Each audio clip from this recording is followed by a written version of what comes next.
This is my senior thesis project, which means I'm supposed to tell you everything that I've learned the past 4 years. I'm a dramatic writing major and a film minor. So tonight I'm doing poetry and music, which has nothing to do with my majors. I took poetry as an elective, so.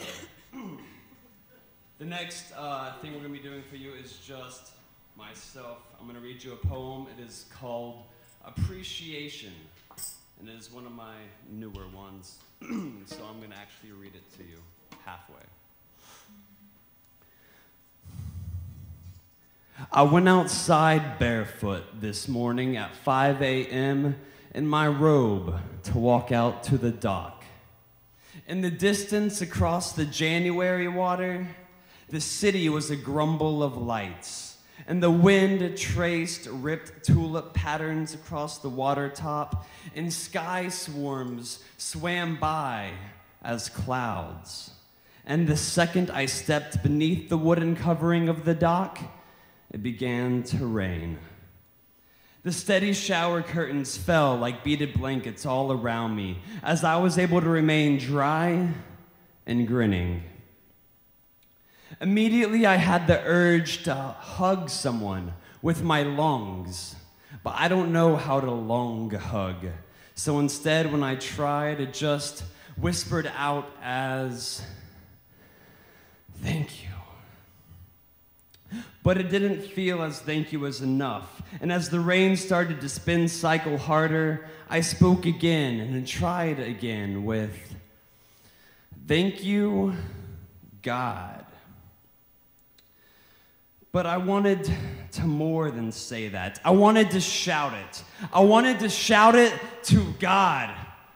No, I wanted to shout it for God until my voice was more than hoarse. I wanted to shout it for God until my voice was giraffe. I wanted to shout it for God until my voice was elephant. I wanted to shout it for God until my voice was God.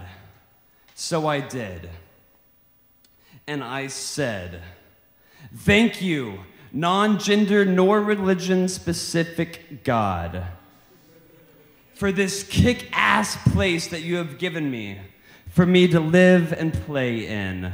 Thank you for all that you have given me to experiment with experience with, like leaf and word piles, like flower petal palettes and fractal owls, and popcorn toes, and gaggles of giggles, and oodles of poodles, and musical chairs and showers and lights, and my cat and crowbars, and flocks of sparrows, and doorknobs and eyeballs, and color.